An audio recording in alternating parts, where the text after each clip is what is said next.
tous. Alors, je suis Jean-François Fiorina, le directeur général adjoint de Grenoble École de Management. Je vais remplacer Jean-Marc Huissou, qui est souffrant, mais ne vous inquiétez pas, il va mieux. Et je suis sûr que même au fond de son lit, il est déjà en train de penser à l'édition donc 2019. Et donc, je vais tenter donc de le remplacer pour cette table ronde de synthèse. Malheureusement, cette 10e édition est en train de se terminer. Bien évidemment, il y a eu beaucoup de débats et je crois que dans les discussions que j'ai eues avec différentes personnes, cette 10e édition restera comme un très bon cru avec beaucoup de débats, de discussions, des débats de haut niveau.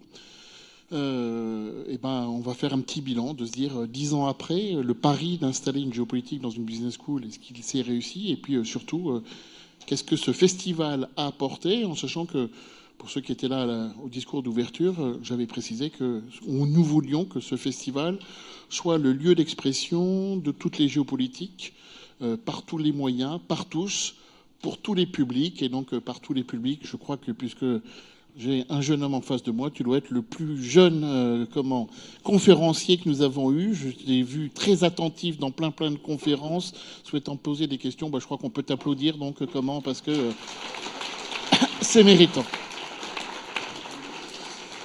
Alors, disons un retour sur un festival. J'ai invité différentes personnes à exposer leur point de vue. Certains étaient là depuis la première édition et sont des fidèles et nous expliqueront un petit peu pourquoi ils viennent, leur ressenti, ce qu'ils apprennent. D'autres sont arrivés un petit peu après, c'est votre cas, donc on va dire en milieu de parcours, peut-être pour vous, donc c'est la première impression. Alors, je vais commencer par Axel Degans, tout simplement parce que Axel doit reprendre son train. Donc, vous savez qu'à Grenoble, à la SNCF, on sait quand on part, on ne sait pas quand on arrive. Donc, juste une remarque personnelle. Mais donc, j'espère que vous avez de la lecture pour le retour ou des copies à corriger.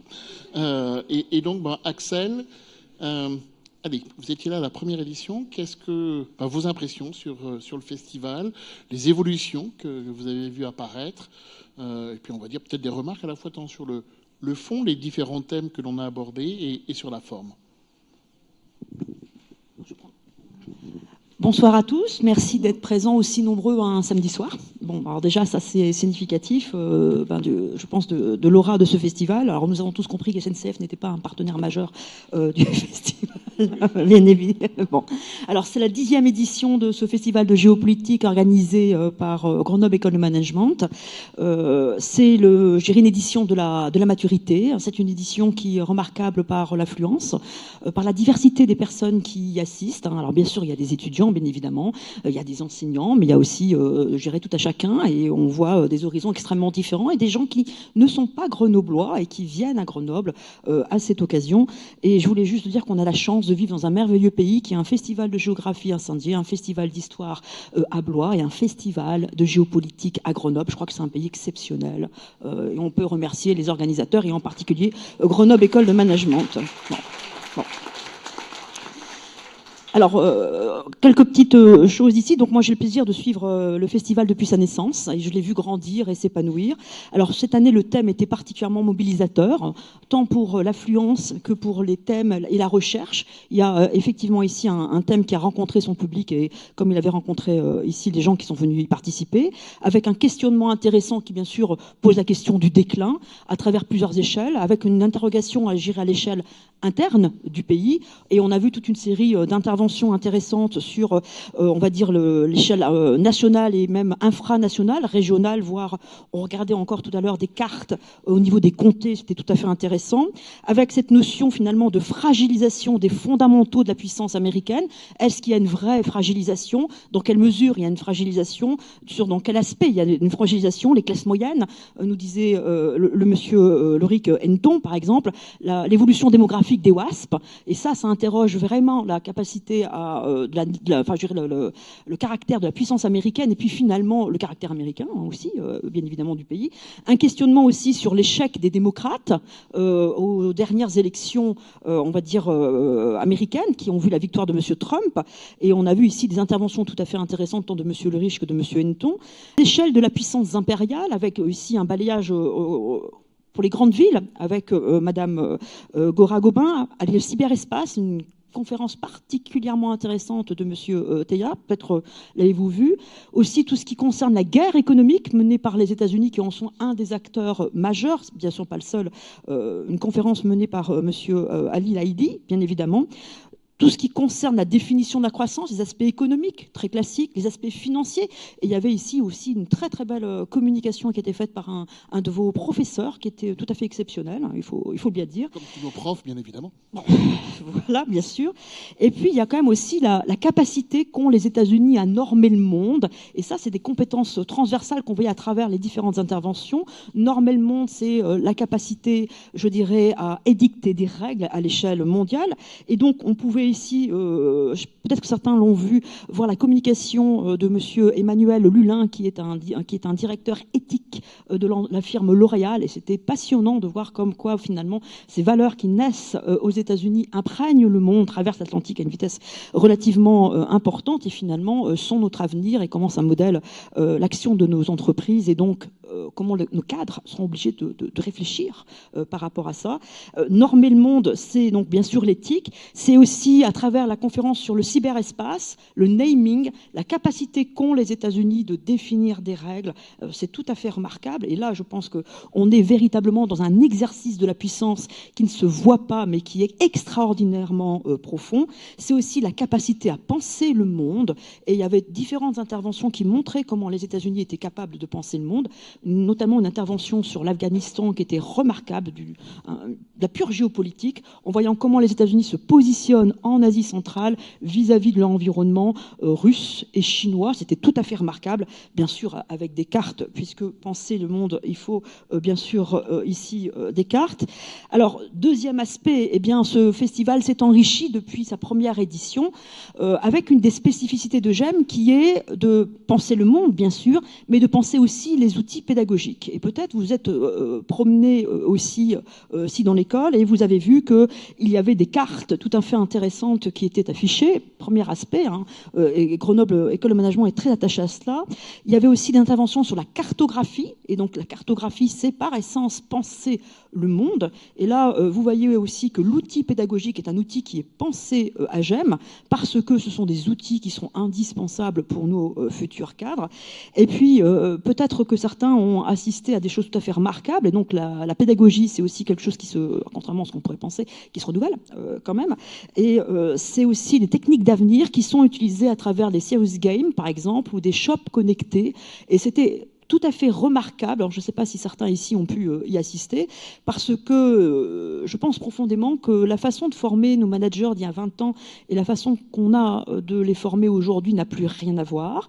D'abord parce que le monde n'a plus rien à voir, parce que nos jeunes n'ont plus rien à voir. Bon, ils sont toujours jeunes, ça c'est la constante, mais ils sont très différents, parce que leur carrière sera extrêmement différente de celle de leurs parents, bien évidemment.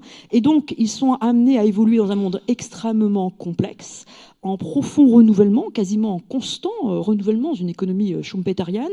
Et on peut dire ici que GEM leur donne des outils de pensée, leur donne des outils, leur donne une capacité d'adaptation remarquable, parce que ça va être une des grandes capacités qu'on demandera à nos cadres, être capables donc d'évoluer dans le temps. Et finalement, c'est ce qu'est capable de faire Grenoble École de Management ici. Alors, quelles sont les pistes? Parce que 10 ans, on vient de le dire, c'est un festival de la maturité. Et si, j'irais, les choses difficiles ont été faites, l'avenir est fait de défis aussi, et donc il faut être capable de se repenser, y compris au niveau du festival. Donc on a vu des aspects extrêmement différents qui ont montré que le festival ici était capable d'embrasser des formes, des thématiques très différentes. Alors peut-être des pistes. Alors peut-être comme vous avez constaté comme moi qu'il y a des interventions à plusieurs, et quand on est plusieurs sur un temps limité, le balayage est peut-être un petit peu insatisfaisant. Du coup, comme moi, vous avez peut-être pu constater que quand on projette des cartes, ça va mieux. Donc, quand on projette des éléments, on aime bien avoir en fait un diaporama, avoir des slides, et donc ça, c'est aussi, je pense, quelque chose à vraiment construire davantage. Ce qu'on peut voir aussi, c'est que la géopolitique, c'est une confluence de domaines extrêmement différents, de compétences extrêmement différentes. C'est à la rencontre de choses très classiques, l'histoire, de la géographie, bien évidemment, de l'économie, bien évidemment, c'est l'analyse des rapports de force, c'est un peu la prospective aussi, et donc c'est une discipline qui doit faire unité, et vous voyez à quel point ça peut être complexe de faire l'unité, bien évidemment ici, et Grenoble a choisi, entre autres, Grenoble École de Management, de miser sur la géopolitique, parce que la géopolitique, c'est un aspect important de la formation de ceux qui seront nos dirigeants, c'est-à-dire comprendre le monde dans lequel ils évoluent, peut-être les aider à prendre, je ne sais pas moi, des bonnes décisions, ce qui ne gâcherait rien à la chose, bien évidemment. Être capable d'avoir un esprit de synthèse, être capable d'avoir un esprit critique. Et ça, c'est finalement au cœur des disciplines que moi-même j'enseigne, l'histoire, la géographie et la géopolitique. Et vous voyez que ici, introduire de la géopolitique dans le parcours de formation de nos élites, je pense que c'est vraiment indispensable au XXIe siècle. Ça leur donne la capacité de compréhension, donc la capacité finalement de prendre part aux évolutions. Il y a ceux qui suivent et ceux qui participent et qui les comprennent. Et puis c'est leur donner aussi une capacité d'évolution. Vous savez comme moi que les carrières sont appelées à s'allonger. Elles étaient de 37 ans, elles sont déjà de 42, bientôt 43. Je crois que c'est 45 pour les 99, soyons fous, 50 pour les 2005. Donc, bon, ça laisse le temps d'évoluer, ça c'est clair. Et donc, encore faut-il en être capable. Et donc, il faut avoir quand même à la base une formation solide, et une formation qui soit bien sûr un peu académique, bien évidemment, mais qui donne la capacité et la ressource de s'adapter, de se repenser. Et ça, c'est fondamentalement ce qu'on peut faire aussi en géopolitique. Autrement dit, les écoles de management étaient à l'époque, à mon époque, des écoles de commerce, où on faisait des disciplines assez académiques, et ça, quand même, c'est plus les écoles de commerce, c'est les écoles de management. Et on voit en cela que ça a beaucoup évolué. Et vous comprenez aussi que finalement, le Festival de géopolitique a ici, je dirais, une personnalité par rapport aux deux autres festivals que j'évoquais, la géographie et l'histoire. Et il n'est pas étonnant qu'il ait pour berceau une école de management, ce qui n'est absolument pas le cas pour l'histoire et la géographie, qui sont restés beaucoup plus académiques que ne peut l'être, bien sûr, la géopolitique. Alors, il y a des dangers, bien évidemment. On sait que la géopolitique, ça a été très longtemps sulfureux, discrédité par ce qu'ont pu faire des élites allemandes dans l'entre-deux-guerres et surtout entre la décennie 30 et 40. Il n'empêche qu'on a aussi des partis pris, même si c'est un tout petit peu moins sulfureux aujourd'hui, idéologiques. Il faut raison garder, bien évidemment. On n'est pas là pour tomber dans un excès ou évidemment dans un autre. Et puis, finalement, il faut être aussi capable de mettre en place des transversalités, parce que nous ne sommes plus dans un monde où on avait une compétence ad vitam aeternam. Ces compétences doivent évoluer, on doit faire appel à d'autres compétences. On est dans un monde où, finalement, les managers devront avoir des compétences techniques, les techniciens, les ingénieurs devront avoir des compétences de management. Et je pense que la géopolitique est fondamentale pour ça. Mais pour construire tout cela, il faut des êtres humains qui réfléchissent et qui pensent, et des êtres humains qui aient une culture générale. Et au cœur même d'une école de management, on mesure l'importance de la culture générale qui donne la capacité, les ressources humaines de se penser, de penser son environnement, de réagir, d'avoir des valeurs, dans les écoles de management, des valeurs, d'avoir des éthiques, d'avoir une réflexion dessus. Et ça, c'est extrêmement précieux. Et on est en train d'évaluer à la hausse toutes ces disciplines qui semblaient appartenir aux sciences humaines très classiques et très académiques, que sont un peu l'histoire, un peu la géographie, beaucoup la culture générale et de plus en plus la géopolitique. Et on voit ici que Grenoble a réussi à faire une synthèse. Alors, on perd pas l'évolution, les défis restent bien sûr à relever, mais une synthèse qui est porteuse d'avenir pour nos jeunes, pour nos économies, pour notre pays, et donc pour nous. Et ça fait quand même espérer. Enfin, pour terminer, parce que je ne voudrais pas être trop longue, on se rend compte que ce festival, bien sûr, a rencontré des gens, que les acteurs sont multiples et variés, que les étudiants sont des acteurs. Alors, vous les avez tous vus, sont gentiment occupés de vous, mais ça ne s'est pas limité à ça. Ils sont bien sûr aussi venus assister aux conférences, ils ont donné la parole, ils ont participé activement à de nombreux aspects à ce festival. Et cela aussi, finalement, c'est très porteur d'avenir. On est en train de construire une génération, alors Y, Z. Alors après, est-ce que ça va être A? C'est la question que je me suis posée. On est à Z et ensuite on doit basculer sur AB. A. Je me suis dit, c'est ça que c'est A, A+, AB. AB+, comme tous les résus, bon, d'accord. Bon, et on va voir finalement qu'on a des gens qui évoluent et qui réagissent tout à fait différemment des générations, je sais pas moi, X. Donc je suppose W, V, tout ça, U peut-être, je ne sais pas. Et L'idée, c'est qu'on a des gens qui veulent être de plus en plus libres, alors même qu'on a l'impression d'être asservis par la technologie. Eh bien, ils ont un comportement qui est assez intéressant vis-à-vis de la technologie, des gens libres. Et on ne peut construire la liberté que par la réflexion et par l'autonomie intellectuelle. Et je pense que c'est ce qu'on fait ici, avec de la géopolitique, avec de l'histoire, avec de la géographie, avec toutes ces disciplines de culture générale qu'on trouve ici. C'est une école du futur qu'on construit, c'est notre futur, et c'est notre indépendance, quelque part aussi. Merci pour ce beau témoignage.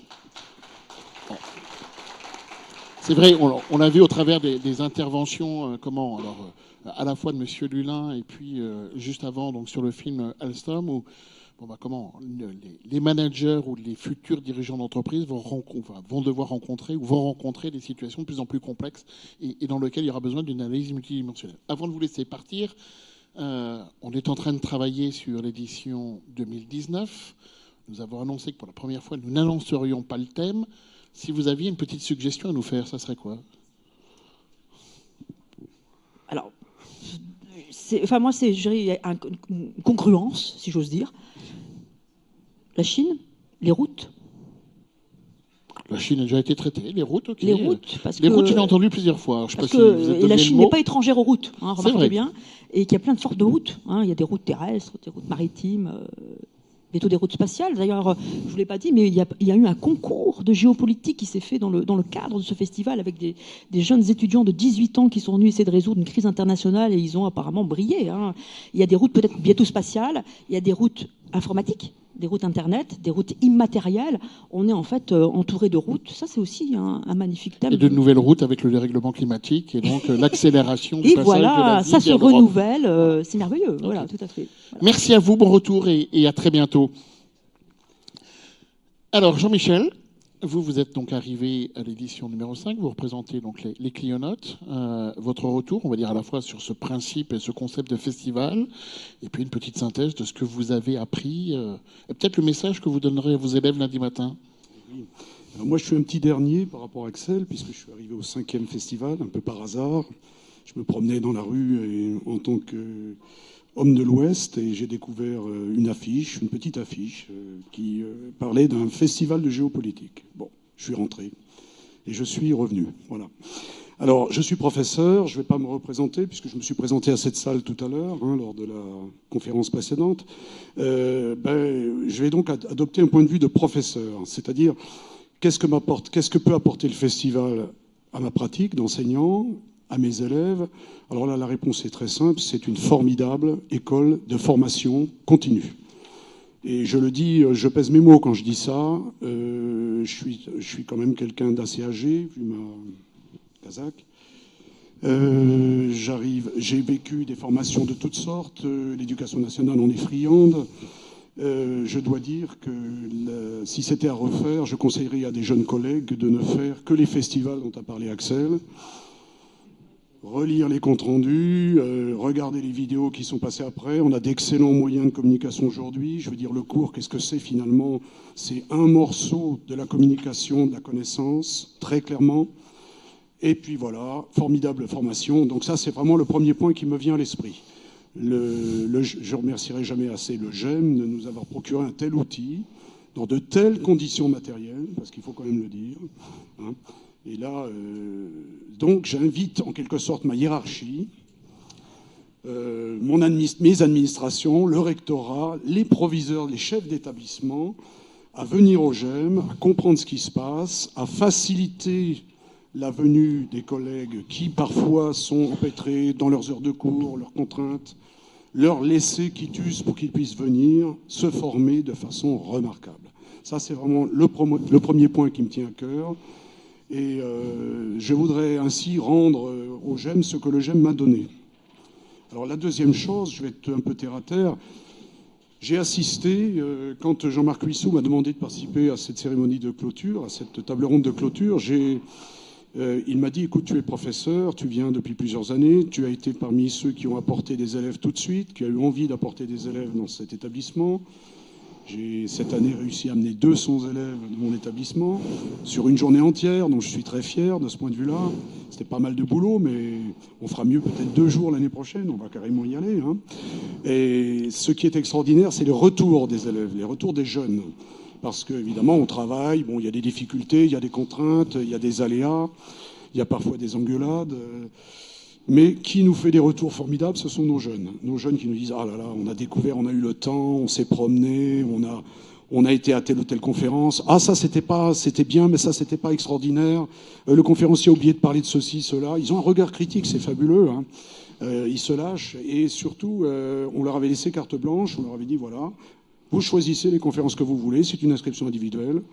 Vous ferez des petits comptes rendus après, mais vous choisissez vos conférences. » Bon, voilà, ils ont joué le jeu, on est très contents. Alors, un deuxième point, il faut savoir que ce festival, et notamment cette formidable 10e édition sur le déclin des États-Unis, rentre complètement dans les programmes de lycée. En terminale, nous avons un cycle sur les grandes puissances et grandes aires régionales, et les États-Unis en font bien entendu partie, et donc on étudie les dynamiques de la puissance américaine. Américaine parce qu'en même temps, on les confronte à l'Amérique latine. Eh bien, je vais vous donner quelques exemples, et je vais essayer de faire court, je vais vous donner quelques exemples de collègues qui ont présenté des choses magnifiques. Par exemple, on a eu, vous savez que les jeunes ici sont très friands de ranking, de classement. C'est devenu quelque chose d'énorme, hein, il y en a partout, dans le sport, dans le divertissement. Pourquoi pas l'école? Dans les business schools, beaucoup. Oui, et je vais vous dire, les lycées également, et moi j'adore les confronter à des classements, mais aussi pour faire un peu éclater les classements. Alors, on a par exemple une tarte à la crème quand on est enseignant de géographie, c'est le PIB. Et le PIB, il faut savoir qu'il est partout dans les sites, et c'est la référence absolue. Tout le monde sait que c'est un indice qui est loin de satisfaire les buts pour lesquels il a été créé, mais tout le monde l'utilise. Et on s'en sert pour justifier, y compris que les États-Unis restent devant la Chine ou que la Chine a dépassé les États-Unis. Bon, eh bien, j'ai assisté à 2 conférences dans lesquelles la question du PIB a été évoquée, et notamment la parité du pouvoir d'achat, qui, je vous rappelle, ça peut s'expliquer comme ça. Quand vous êtes en France, vous payez ça 1 euro, sauf aux gemmes, où c'est offert. Et quand vous êtes en Inde ou en Chine, quand vous êtes en Inde, surtout, ce sera 1 centime d'euro. Donc l'idée, c'est quand même de revoir le type de calcul. Et donc ce type de calcul a une conséquence très pratique, parce que quand on demande à une classe ou un groupe de travailler sur un classement, ils vont vous proposer un classement. Vous leur donnez des critères, ils proposent un classement. Or, évidemment, quand on modifie le critère général, on obtient des résultats très différents. Je vous rappelle que la France s'enorgueillit d'être à la 6e place mondiale en ce qui concerne son PIB général, la 5e devant le Royaume-Uni, qui a eu l'excellente idée de faire un Brexit et de se mettre en difficulté. Et donc on est à une place formidable, mais si on calcule en parité de pouvoir d'achat, on est 9e. Quant à l'Inde, qui faisait tout juste son entrée dans le top 10, elle est 3e. Je ne parle pas de la Chine qui dépasse les États-Unis. On est donc dans une situation qui oblige à réfléchir et à se poser des questions importantes. En 1975, le G7, c'est les 7 puissances industrielles qui dominent la planète et qui décident de régler entre elles les questions du monde. L'économie, passant bien entendu avant tout le reste. C'est implicite. Hein. Aujourd'hui, ce classement est totalement bousculé. On s'est invité à la table. Remarquez qu'il y a des réticences, puisque l'Inde, par exemple, n'obtient pas de siège permanent au Conseil de sécurité. Je pourrais multiplier les exemples. Je remercierai, par exemple, Christian Montes, qui nous a fait une conférence sur une micro-échelle. Les géographes sont des obsédés des échelles. Hein. Donc, la micro-échelle qui permet de comprendre véritablement l'élection de Donald Trump, qui n'est pas seulement une élection centre, redneck, véritable Amérique contre les côtes qui seraient européanisées ou mondialisées. Et là, on a quelque chose de lumineux à partir de cartes et qu'on peut utiliser en classe très facilement. Hein.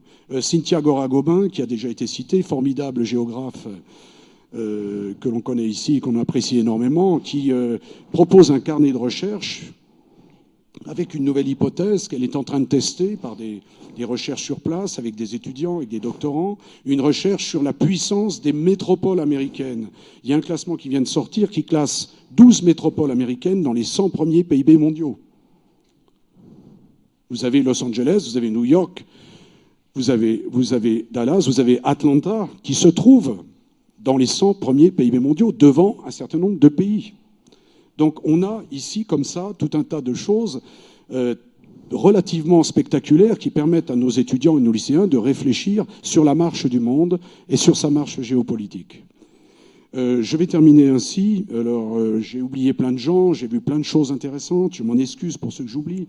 Je pense à mes collègues de CPGE, de classe préparatoire aux grandes écoles, qui ont été remarquables dans leur intervention, qui nous permettent ce fameux ruissellement. Je pense à un collègue qui est présent ici qui se reconnaîtra, Thomas Merle, qui est un de nos brillants docteurs et qui nous fait honneur d'être ici, qui fait partie de notre association, merci Thomas, et qui permettent ce ruissellement dont on parle souvent au niveau économique et qui est présenté avec une certaine ironie. Eh bien, ce ruissellement des connaissances, il existe.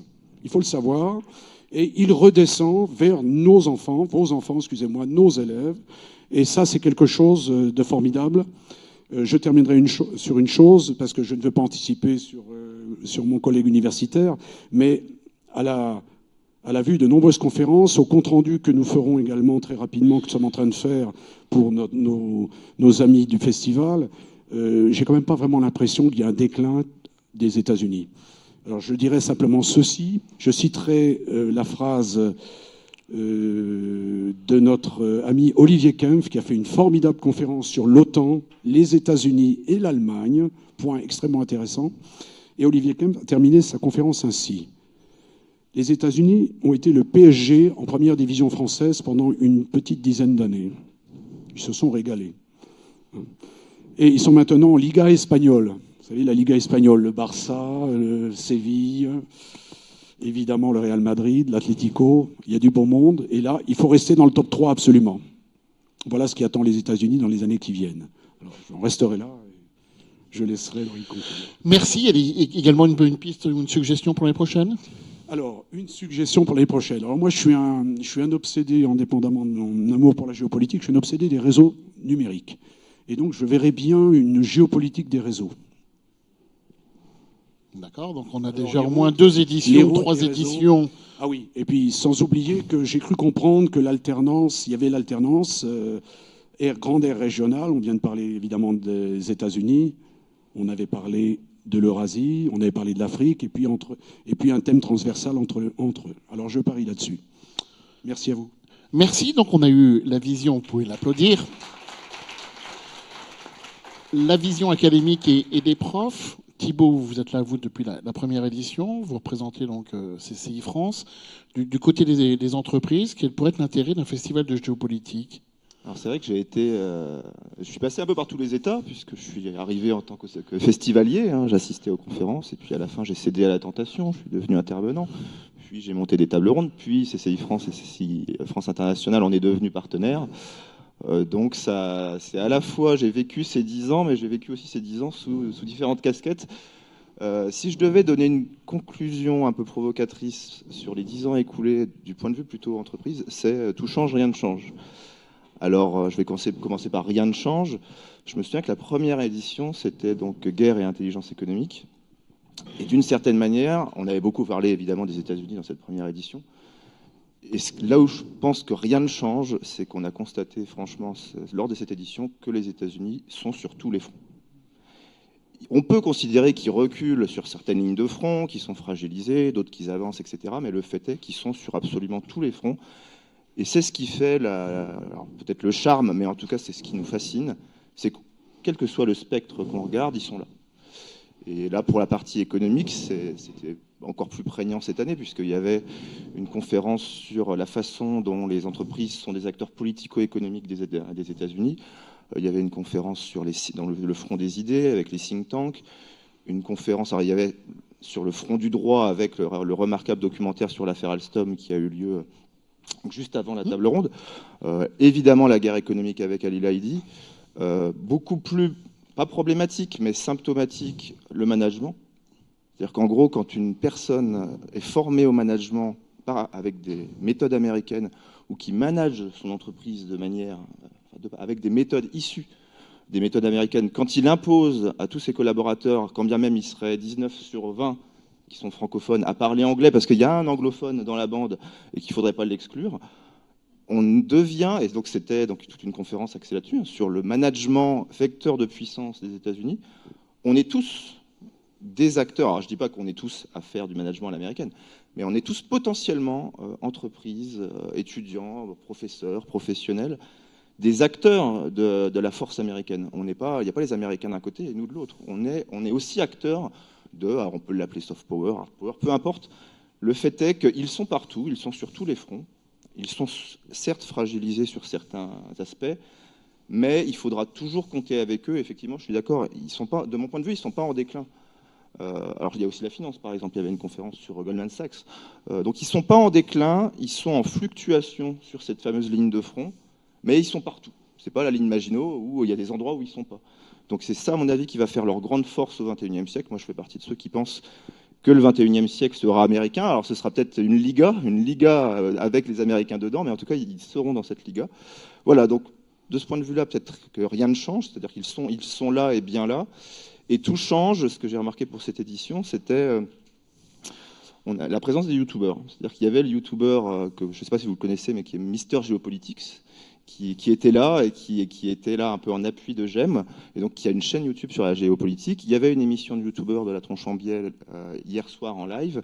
Il y avait quelques youtubeurs qui étaient aussi là ce midi sur la question du traitement des fake news.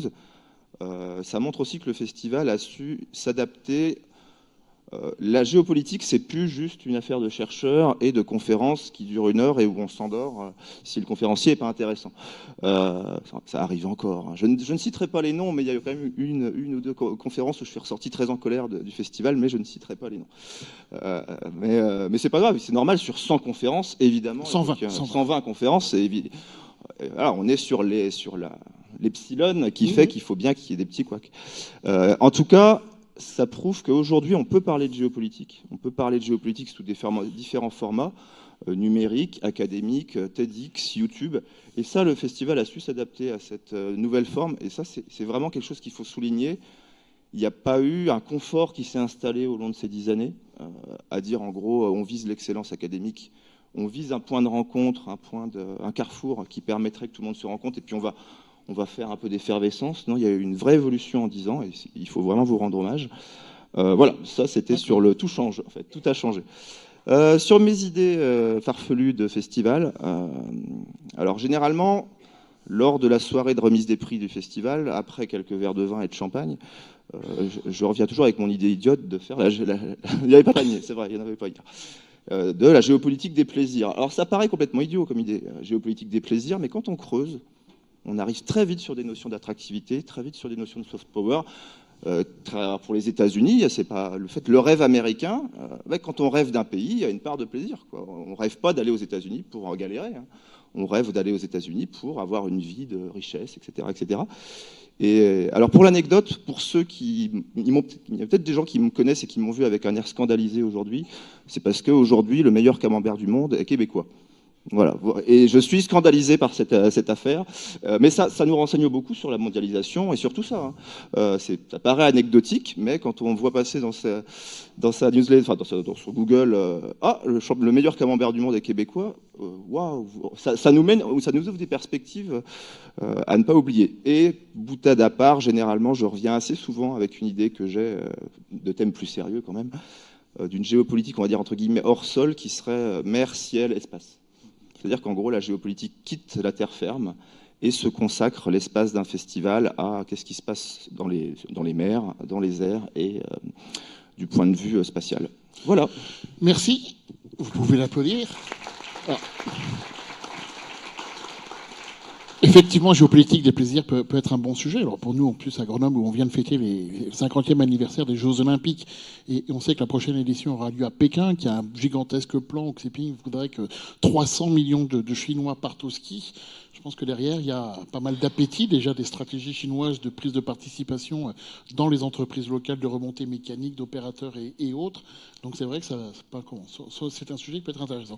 Alors on a vu tout à l'heure comment la géopolitique intéresse les étudiants, on en a vraiment besoin. Vous qui, de par votre activité, êtes en contact avec des entreprises, est-ce que vous avez l'impression que les entreprises sont, on va dire, plus sensibles à cette notion de géopolitique, ou ça reste encore une notion très très vague ? Alors je pense qu'il y a eu pendant toute une époque où en fait les entreprises voyaient comment dire ça, l'étranger à travers des tableaux Excel. Et il y a une anecdote assez célèbre d'une entreprise qui veut s'implanter en Afrique et le cabinet de conseil à qui elle s'adresse lui dit vous allez faire de la bière. Mais pourquoi? Et en fait ils ont expliqué c'est très simple, au vu de l'instabilité de ce continent, votre seule chance d'avoir un retour sur investissement suffisamment rapide avant qu'il y ait un coup d'État ou qu'il y ait une rébellion ou n'importe quoi, faites une brasserie. Et c'était ça, donc en gros, Afrique, Eldorado de la bière. Alors il y a des brasseries en Afrique, il y en a vraiment. Mais ce qui était amusant, c'est que quand on a fait le festival géopolitique sur l'Afrique, il n'y a eu aucune conférence. Vous disiez sur la bière. Il n'y a eu aucune conférence sur 120 qui arrivait à cette conclusion-là, quand même. Et ça, effectivement, alors pas trop au niveau de l'attractivité, mais par contre au niveau du risque. Aujourd'hui, les entreprises on ne va pas dire qu'elles sont mortes de trouille, mais il y a quand même une peur du risque, enfin en tout cas une volonté d'appréhender le risque beaucoup plus importante qu'avant. Et là, pour le coup, aujourd'hui, le risque pays, il ne s'évalue pas que dans la base de données de la COFAS, quoi. Il ne s'évalue pas qu'avec le PIB ou comme avec le taux de criminalité. Voilà, le risque ne s'évalue plus dans les chiffres, il s'évalue avec une bonne compréhension d'un contexte territorial, politique, social, etc. Et là, pour le coup, pour les entreprises, l'approche géopolitique est sur cette problématique et ça tombe bien parce qu'on est quand même dans une époque où ça devient peu à peu la priorité. Alors, il y a le risque terroriste, etc., mais le risque économique, il n'est pas négligeable. Et donc oui, je vois que les entreprises, de plus en plus, sont en quête pour mieux appréhender les risques, mieux anticiper d'éventuels... Ça reste une grande aventure, mine de rien, de partir à l'international sur une entreprise. Même d'aller en Belgique, c'est pas, ça nous paraît nos voisins, mais non, partir dans un autre pays, implanter, alors soit trouver des partenaires pour vendre ses produits, soit trouver des partenaires pour les fabriquer, surtout avec les problématiques de contrefaçon, etc.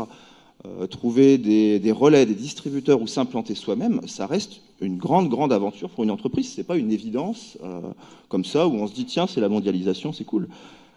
Et pour le coup, pour tenter cette grande aventure de l'international et de l'export, oui, aujourd'hui, les entreprises se rendent de plus en plus compte que non, il suffit pas d'avoir une belle plaquette qui explique les beaux indicateurs ou les mauvais de tel ou tel pays ou telle zone. Non, ils ont besoin d'une analyse fine et d'une compréhension, et ça, véritablement, la géopolitique peut l'apporter. Merci, on parle de géopolitique des réseaux, donc comment, Loïc, nous avons été en contact par Twitter avant de nous voir donc maintenant réellement. Alors vous, c'est votre première présence. La question qu'on se posait était de dire, est-ce que le 21e siècle sera américain?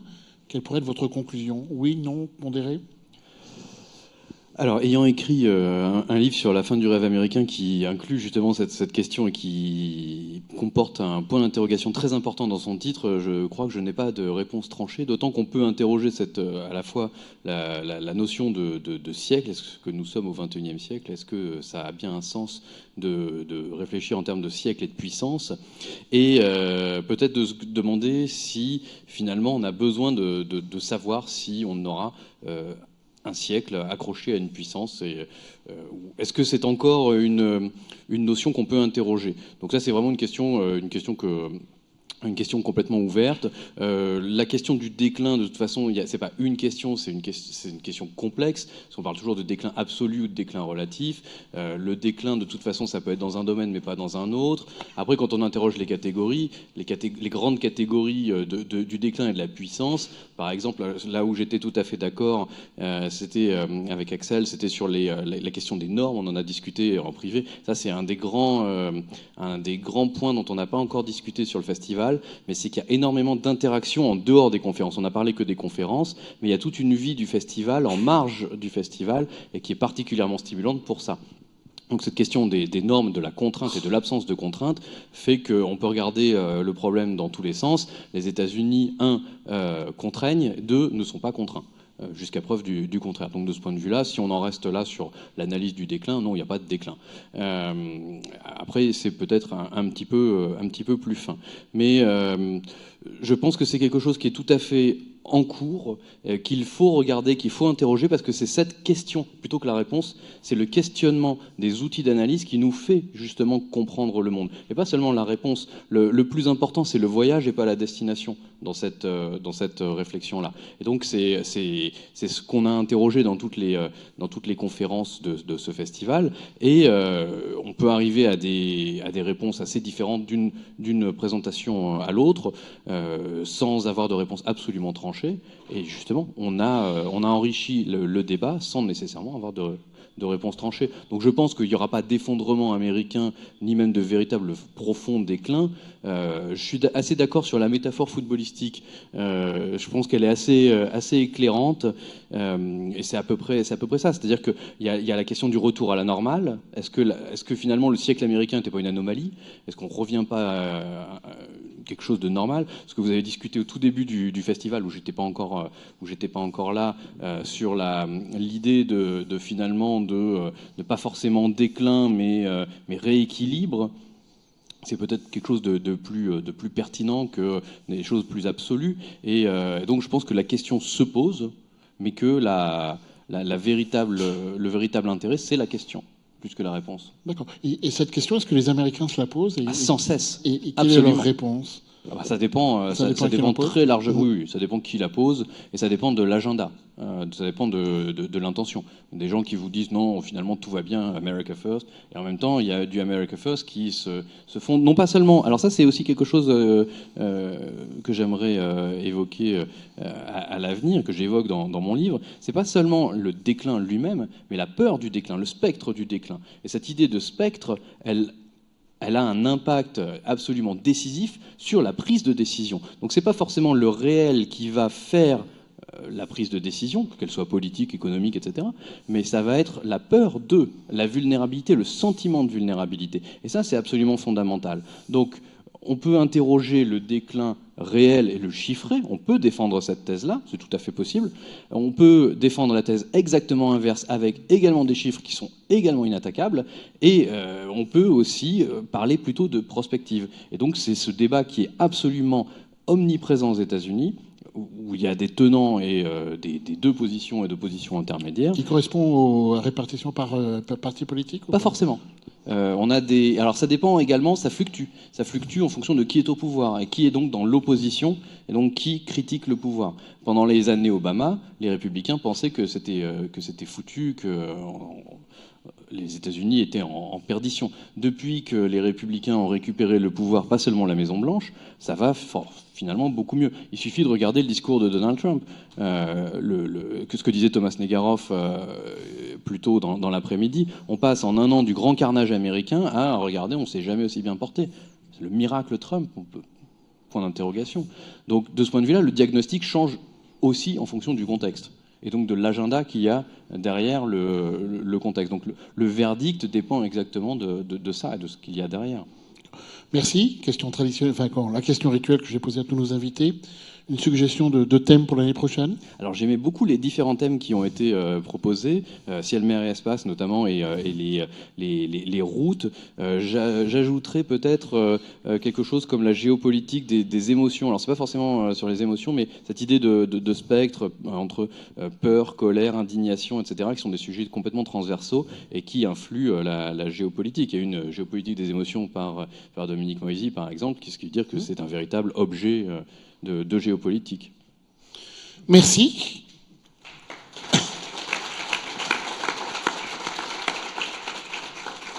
Alors, avant de conclure officiellement cette 10e édition, je crois que nous avons un peu de temps pour une ou deux questions. Est-ce que dans la salle? Merci. Aujourd'hui, moi, j'ai assisté pendant toute cette journée. Malheureusement, j'ai juste pu cette journée assister aux conférences. Est-ce qu'on peut déduire des conférences qui sont produites aujourd'hui et de ce résumé qu'aucun d'entre vous ne voit un déclin des États-Unis? Est-ce qu'il ne fallait pas aussi poser la question de quels États-Unis on va voir dans le futur, dans le XXIe siècle? On va garder les 50 États? Est-ce que les États-Unis vont rester unis? Est-ce que les nouvelles forces au monde vont... En fait, les États-Unis aujourd'hui, on remarque qu'ils ont perdu la prise d'initiative. que ce soit au Moyen-Orient ou dans le monde entier. L'ère Hillary Clinton, elle a détruit la politique d'Obama, elle a détruit les États-Unis, la politique étrangère des États-Unis. Donc aujourd'hui, on va où avec les États-Unis? Merci. Ok, alors très rapidement. Je vais juste faire une petite remarque. Là où vous n'avez pas tout à fait tort, c'est que moi je déteste en fait jouer à les boules de cristal. Je vais juste dire une chose simplement, 1913. On aurait fait un festival de géopolitique en 1913, le XXe siècle, siècle européen. J'aurais dit plutôt ça pour le 19e, mais oui, britannique, européen, un an après, l'Europe se suicide. Pourquoi est-ce que le XXe siècle est américain? C'est parce que l'Europe se suicide. C'est pas parce que les États-Unis, alors ils étaient en phase ascendante, hein, mais le XXe siècle est américain parce que l'Europe se suicide. Il ne faut pas l'oublier. Donc effectivement, vous avez parfaitement raison. Peut-être que les Américains vont se suicider dans un an. Et que Trump, et après dans 20 ans, on dira, bah oui, Trump était le précurseur du suicide américain. Mais pour l'instant, moi je ne vois pas un déclin. Par contre, j'exclus pas un suicide, effectivement. Et le problème, c'est que les suicides sont difficilement prévisibles. On en est les premiers exemples. Je pense que là, on est absolument obsédé par Trump, comme à une époque, on était obsédé par Bush. Et puis après, entre les deux, il y a eu Obama. Donc je pense qu'en fait, il y a une fluctuation qu'on a tendance à minimiser parce qu'on est dans l'hyper-présent, mais que Bush a eu son Obama, Obama a eu son Trump, et après Trump, il y aura forcément quelque chose d'autre, on ne sait pas encore quoi, mais que les peurs que suscite le présent, ou les espoirs que suscite le présent, qui peuvent être déçus également, ça va changer, parce qu'il y a cette espèce de temporalité, de sinusoïde, qui fait qu'on aurait tort peut-être de tracer une prospective du XXIe siècle à partir de Trump, qui restera peut-être une sorte de micro-événement à l'échelle du siècle. Merci. Allez, la dernière question du festival, elle sera pour... Ah, pardon. Ah, et pour le jeune homme, donc tu feras la dernière question, comme ça, symboliquement, tu pourras dire que tu as clôturé le festival. Monsieur. Oui, excusez-moi, je vais peut-être revenir sur des sujets qui ont été traités ou des questions posées. Et je vais demander donc aux intervenants, que pensez-vous du remplacement entre guillemets des Russes par les Américains en 1989 en Afghanistan, et qu'en est-il aujourd'hui et à quel prix? Merci.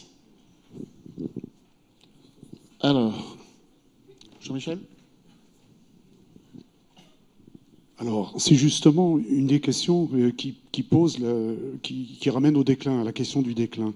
Je crois que les États-Unis ont une conscience d'eux-mêmes d'être une puissance. Je crois que ça, c'est très important. Ce qui les amène à avoir une cohérence, mais aussi à faire d'énormes erreurs.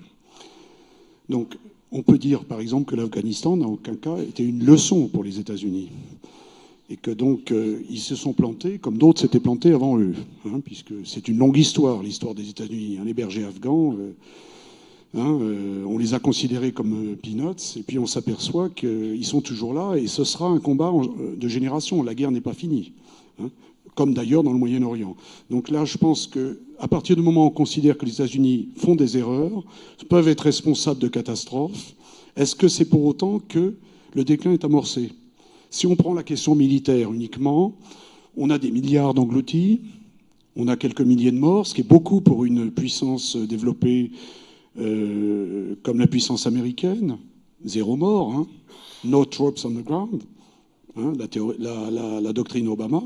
Mais à côté de ça, on a des entreprises qui fonctionnent, qui en profitent, qui utilisent. Il y a le complexe militaro-industriel qui fonctionne toujours. Sans compter qu'il ne faut pas oublier que les déficits, c'est peut-être le premier poste d'exportation des États-Unis à l'heure actuelle. Donc on ne peut pas en conclure qu'il y a déclin uniquement sur un critère, à mon sens. Merci. Dernière question. Ma question, c'est que, parce que nous disons dans le titre du 10e festival de géopolitique, un 21e siècle américain. Mais ma question, c'est, est-ce que déjà l'Amérique a la capacité d'avoir son propre siècle?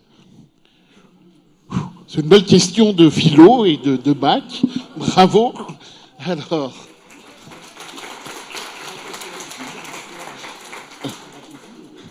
Alors. La question se termine par vous avez 4 heures, non?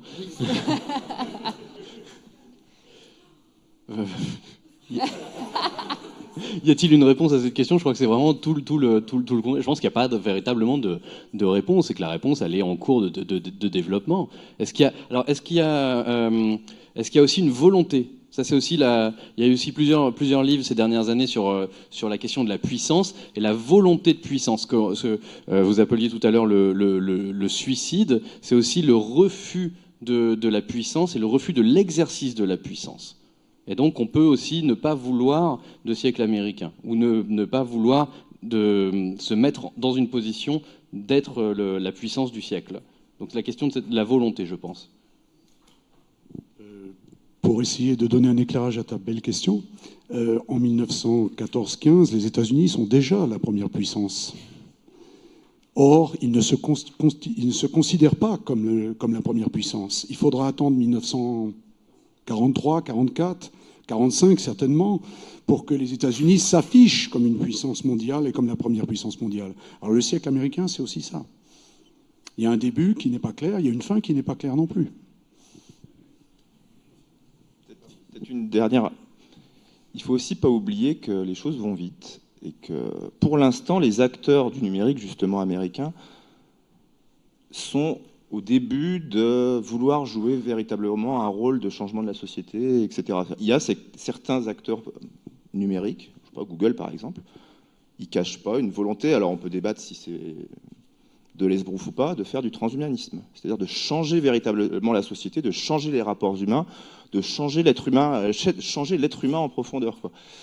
Et ça va être intéressant parce que actuellement, des grandes utopies qui consistent à changer l'être humain en lui-même, quoi. Ça arrive pas tous les 500 ans, quoi. Ça arrive. Et là, pour le coup, peut-être qu'il y a quelque chose qui est en train de germer au niveau de la Silicon Valley.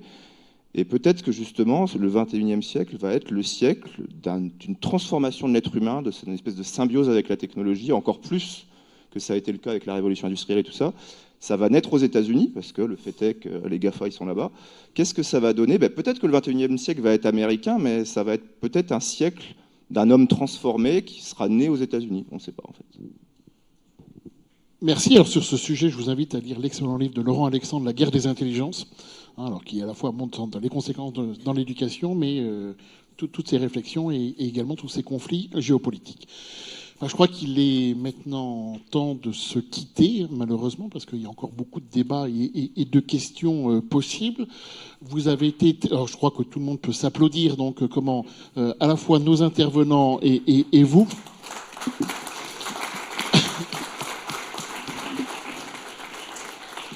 Une très belle édition, puisque quand on regarde un petit peu les statistiques, alors on va consolider, donc je vais juste donner des tendances, mais uniquement pour les personnes qui sont venues dans les locaux de GEM pour suivre des conférences, on est aux alentours de plus 40%. On va maintenant décrypter les populations ou ceux qui nous ont suivis. On communiquera donc là-dessus.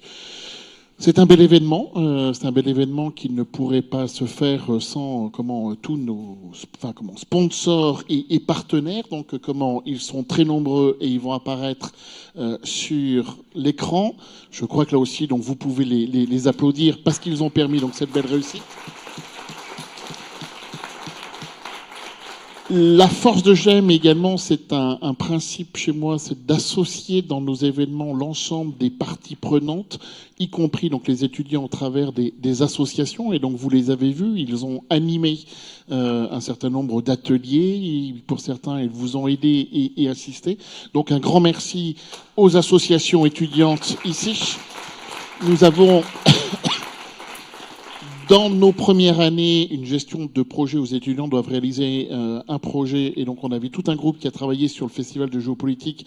Et je crois que ce soir, ils vont bien dormir. Donc, tellement ils ont été en permanence au front pour que tout se passe bien. Et donc, là aussi, vous pouvez donc les applaudir.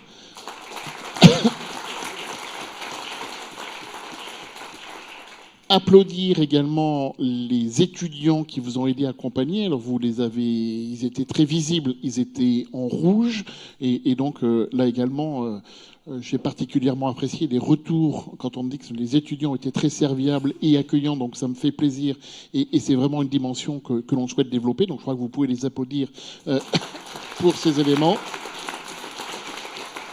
Un grand merci aux intervenants. Nous en avons ici 4 extrêmement brillants, mais c'est valable pour l'ensemble. Donc là aussi, si vous pouvez les applaudir.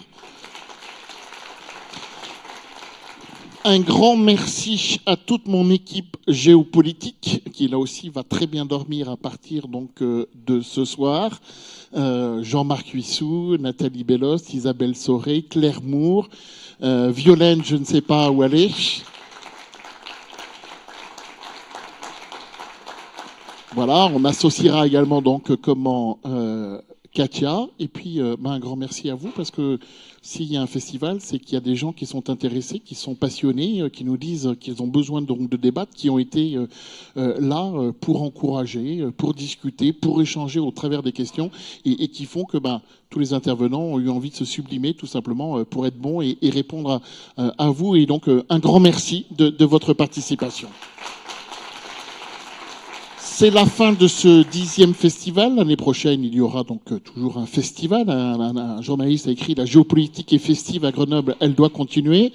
On est en pleine réflexion quant au sujet, donc nous avons eu des pistes. Quant au format également, quand on voit donc ce grand succès, et bien évidemment, si vous nous suivez sur les réseaux sociaux, vous aurez toutes ces informations. Et puis pour ceux d'entre vous qui souhaiteraient avoir des séances de rattrapage ou voir les conférences auxquelles vous n'avez pas pu assister, puisque vous nous avez dit que vous étiez là qu'aujourd'hui, d'ici quelques semaines, donc les conférences seront disponibles donc sur le site. Merci à vous, bon week-end et à très bientôt.